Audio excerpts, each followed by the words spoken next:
안녕하세요. 러닝 비하인드 찰쌤입니다. 러너분들 달리기 하실 때 음악 들으시는 분들 많으시죠? 저처럼 주로 혼자 러닝을 하는 경우에는 대부분 뭔가를 들으면서 뛰시더라고요. 보통 이제 30분에서 1시간 이상 뛰게 되는 경우에 약간은 지루하다고 느끼는 그런 경우가 있다 보니까 음악을 들으면서 좀 더 즐겁고 상쾌하게 뛸 수 있지 않나 그런 생각이 듭니다. 그런데 과연 음악을 들으면서 뛰는 것이 달리기에 어떤 도움이 될까요? 어떤 음악을 듣는 게 효과적이고 또 기록에까지 영향을 미칠 수 있을까요? 오늘은 음악과 러닝에 대한 이야기를 해보도록 하겠습니다. 생각보다 흥미로운 얘기들이 있을 수 있으니까 꼭 끝까지 봐주시고요. 러너이신 분들 그리고 걷기 좋아하시는 분들이라면 구독, 좋아요 눌러주세요. 시작합니다. 노동, 운동 어떤 형태든지 간에 우리가 뭔가를 한다는 행위에 있어서 멘탈, 정신적인 부분의 역할이 크다는 것은 의심할 여지가 없습니다. 동기부여라는 정신적 고양은 신체적 컨디션의 좋고 나쁨을 뛰어넘는 경우를 많이들 경험해 보셨을 거기도 하고요. 음악은 우리 인류의 역사와 함께 즐거움과 행복을 줬기 위한 도구로서 훌륭히 사용되어져 왔죠.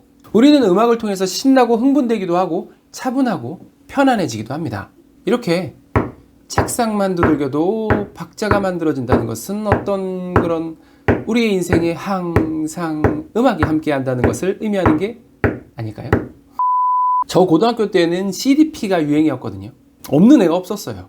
다들 이어폰 꼽고 이렇게 뭘 들으면서 공부를 했는데 저는 고등학교 때 밴드부를 하면서 락, 그 중에서도 이 메탈 음악에 빠져가지고 그때 그걸 들으면서 공부를 하다 보니 성적이 많이 떨어지더라고요. 담임 선생님께 따로 불려갔을 정도니까요. 그때 깨달은 게 있죠. 락은 역시 자유와 저항, 락 스피릿. 공부하면서 듣기에는 머릿속이 너무 자유분방해지는구나.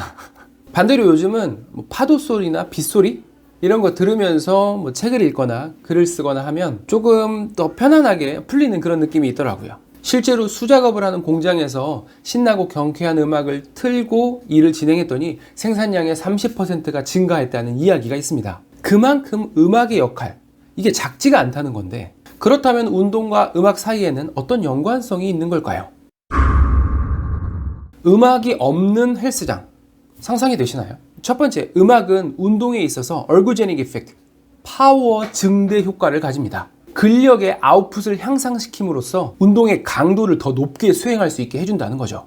러닝 중에 지치고 힘이 빠지는 순간에 신나고 파워풀한 힙합이나 락 음악이 딱 나오면 막 힘이 나죠. 바로 그겁니다. 그래서 저 같은 경우에는 하프 뛴다고 하면 17에서 18km 구간에서 제일 신나고 활력 넘치는 음악이 나올 수 있도록 선곡을 합니다. 두 번째는 Psychological Effect, 심리적인 효과입니다. 박태환 선수들을 비롯해서 많은 운동선수들이 중요한 경기, 중요한 훈련을 앞두고 음악을 듣고 있는 모습을 자주 볼 수가 있습니다. 차분하고 평온하면서도 평소에 들어오던 음악을 통해서 스트레스나 불안감을 줄이면서도 각성도와 집중력을 향상시키려는 목적이거든요. 뿐만 아니라 정서적인 반응을 끌어냄으로써 동기부여를 강화하는, 몸을 움직이게 하는 그런 어마어마한 효과도 가지고 있죠. 세 번째, 하프 이야기를 한 번 더 하면 다들 비슷하겠지만 저는 17에서 18km 구간부터 정말 너무 힘들어지기 시작하더라고요. 호흡이랑 심박수도 드라이브가 걸려서 계속 가쁜 상태인데다가 팔다리도 엄청 무겁죠. 이럴 때 음악을 통해서 사이코 피지컬 이펙트, 정신 신체적 효과를 볼 수가 있습니다. 달리다가 힘든 순간이 오면 내 가빠진 호흡과 쿵쾅거리는 심장과 근육과 관절의 무수한 반응들이 다 뇌로 전달되면서 그것에 대한 피드백이 내려집니다. 심박수가 높으니까 낮추도록, 근육이 과도하게 수축하고 있으니 이완하도록, 몸이 힘드니까 쉬게 하도록 뇌에서 신호를 보내죠. 그래서 이런 것들에 예민하게 반응할수록 도전에 대한 의지가 꺾이고 포기하고 싶은 마음이 커지게 됩니다. 그래서 그럴 때는 달리기 자체에 집중한다기보다는 다른 생각 아니면 오히려 어떤 걱정거리 이런 거에 빠져서 달리다 보면 좀 수월하게 힘들지 않게 달리게 되는 경우가 있잖아요. 여러 신체적 반응들이 뇌로 전달되는 것을 상대적으로 방해하는 역할을 하기 때문이거든요. 꼭 어떤 골똘한 생각이 아니더라도 음악이 바로 이 역할을 어느 정도 해줄 수가 있다는 거죠. 예전에 Rating of Perceived Exertion, RPE 운동 자각도라고 해서 스스로가 느끼는 운동의 힘든 정도에 대해서 말씀드린 적이 있는데 음악은 바로 이 자각 능력을 낮추기 때문에 덜 힘들다고 느끼게 되고 결국은 더 오래 지치지 않고 운동을 할 수 있는 지속성을 향상시키게 되죠.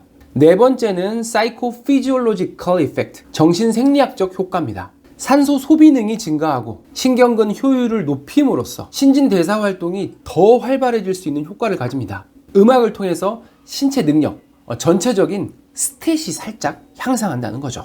종합적으로 말해서 음악은 정서적으로 긍정적인 영향을 주는 것은 말할 것도 없고 퍼포먼스, 실제 수행 능력에 있어서도 효과를 보인다는 겁니다. 엘리트 선수들에서는 그 효과가 훨씬 줄어들기는 하지만 일반 취미 러너에서는 10에서 15%까지도 주력을 향상시켜 줄 수 있다고 하거든요. 보통 여러 가지 운동에서 음악이 최대의 효과를 가질 수 있도록 하는 방법들과 노하우들이 있습니다. 그리고 음악의 템포와 관련되어서 그것은 대부분 심박수와 연관되어서 효과를 나타내는 경우가 많죠. 물론 적절한 강도의 러닝에서도 BPM 120에서 140 정도의 음악이 효과적인 템포라고 알려져 있습니다. 심장이 쿵쾅거리는 박자, 심박수와 비슷하죠.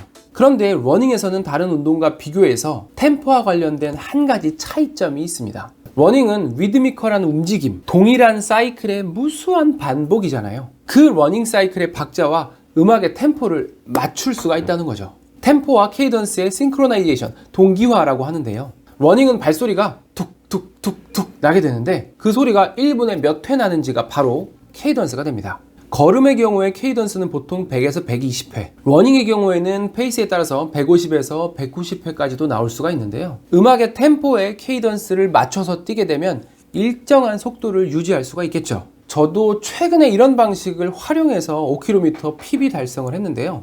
BPM 180짜리 EDM 음악을 둥둥둥둥 들으면서 케이던스, 발소리를 최대한 그 속도에 맞추려고 노력했습니다. 그러다 보니까 템포에 밀리지 않기 위해서 자연스럽게 푸시를 하게 되고 마지막까지 짜낼 수 있게 되더라고요. 이러한 특징을 이해한다면 음악의 템포를 우리의 러닝에 효과적으로 활용할 수가 있을 겁니다. 브루넬 유니버시티의 프로페서 코스타스 카라게르기스 라고 하는 음악과 러닝에 대한 이야기를 한다고 하면 빼놓을 수 없는 약 30년가량을 이 분야에 대해서 연구하고 계신 분인데요. 러닝에 있어서 효과적으로 음악을 활용할 수 있는 방법에 대해서 이야기를 했습니다. 그거를 제가 다른 스터디들과 엮어서 간결하게 한번 말씀드려 보도록 하겠습니다. 첫 번째, 본 운동 전 웜업이나 드릴을 하는 준비 운동 시간에 음악을 듣는 겁니다. 국가대표 선수처럼요.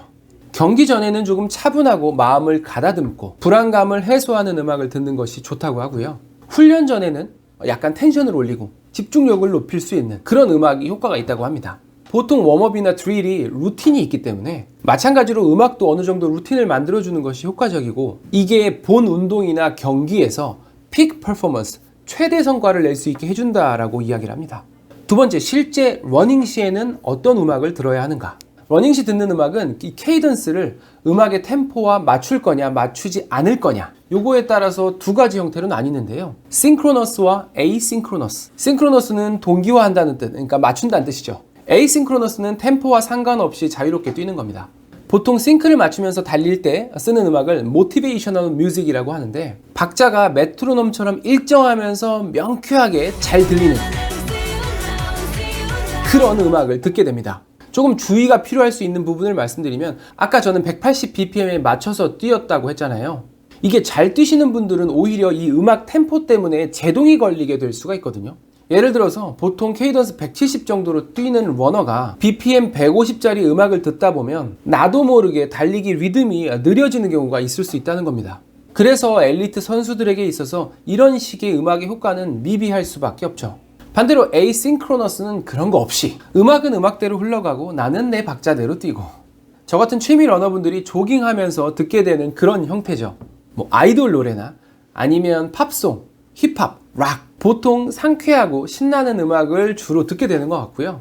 어린 시절의 기억이나 그녀와의 추억을 떠올릴 수 있는 그런 음악을 들어주면 자연스럽게 거기에 몰입하면서 좀 편안한 러닝을 할 수 있게 도와주죠. 기분을 더 상쾌하고 활력 넘치고 행복한 상태로 만들어줄 수 있는 내가 좋아하는 음악을 들어주시면 됩니다. 이런 점들을 종합적으로 고려하셔서 필요할 때는 음악을 진짜 그냥 막 듣는 것보다는 본인의 능력치와 하고자 하는 훈련 스타일 이런 것들을 고려해서 음악의 템포나 종류를 선곡해 주시는 게 도움이 될 것 같습니다. 세 번째는 리커버리. 힘든 훈련 후에 음악을 들으면서 쿨다운, 정리 운동 등을 해주시면 성취감과 함께 긍정적인 마인드, 활력의 재활성화, 심박수나 혈압 같은 혈역학적 측면의 정상화에도 도움을 준다고 되어 있습니다. 장점이 있다면 단점도 분명히 있겠죠. 첫 번째, 일반적으로 겪게 되는 가장 큰 단점, 음악을 듣기 위해서는 어쨌든 달리고 있는 우리의 몸에 뭔가가 추가되어야 된다는 겁니다. 물론 요즘에는 디바이스들이 많이 좋아지면서 나름대로 본인한테 맞는 방식들을 찾아서 하고 계시겠지만, 어쨌든 음악을 트는 장치, 그리고 들을 수 있는 장치가 몸에 걸쳐져야 한다는 사실은 변함이 없죠. 두 번째는 세이프티, 안정성의 문제입니다. 트랙이나 트레드밀에서 뛰거나 하는 경우에는 보통 괜찮은데, 로드런, 자전거도 다닐 수 있는 공원로, 이런 데서는 바깥 소리를 못 듣는 경우에는 위험한 상황이 발생할 수도 있기 때문에 주의가 필요하죠. 세 번째는 바로 귀에 문제가 발생할 수도 있다는 건데요. 물론 흔하지가 않기 때문에 두려워하실 필요까지는 없습니다만, 특히 고강도 운동을 하는 경우에 다른 곳과 마찬가지로 귀 쪽에 혈류량이 감소하면서 진동에 대해서 굉장히 예민한 상태, 손상받기 쉬운 상태가 됩니다. 그런 경우에 지속적으로 데미지가 축적되게 되면 귀가 윙윙 울리는 티니투스, 이명이 발생할 수도 있고, 오랜 시간 과도하게 지속되면 난청이 발생할 수도 있습니다. 뭐든지 과한 것은 모자란만 못하다. 특히 강도가 높은 운동일 때는 주의해 주시면 좋겠습니다. 달리면서 별 생각 없이 음악 들었었는데 생각보다 전략적인 측면에서도 연관성이 많죠. 결론적으로 워밍업과 쿨다운 시에는 차분하고 편안하고 활력 넘치는 음악을 이용하고, 본 운동에서는 트레이닝 종류에 맞게 기록주나 TT에는 BPM을 고려한 템포가 명확한 음악을, 조깅이나 LSD에서는 즐겁고 상쾌하고 옛 추억들을 떠올릴 수 있는 그런 음악들이 좋겠죠. 트랙이나 특히 트레드밀 러닝에서는 굉장히 지루할 수가 있기 때문에 음악이 정말 도움이 많이 되고요. 로드나 아니면 트레일런에서는 음악이 없어도 주변에서 들리는 소리와 내 발소리가 자연스럽게 음악이 되기 때문에 그런 거 없어도 충분히 즐거울 수 있는 것 같습니다. 음악과 관련해서 이야기를 해봤는데요. 사실 음악과 관련해서는 이런 거 말고도 할 얘기가 무궁무진하죠. 오늘은 최대한 과학적인 느낌의 그런 얘기를 해보려고 했고요. 언제 또 기회가 된다면 더 디테일한 음악 이야기를 나눠보면 좋을 것 같습니다. 여러분들은 어떤 음악을 어떻게 들으면서 뛰시나요? 좋은 방법이나 노하우, 팁이 있으시면 댓글로 알려주세요. 너무 궁금합니다. 오늘은 뮤직 비하인드 잘쌤이었습니다. 감사합니다. 구독, 좋아요, 감사합니다.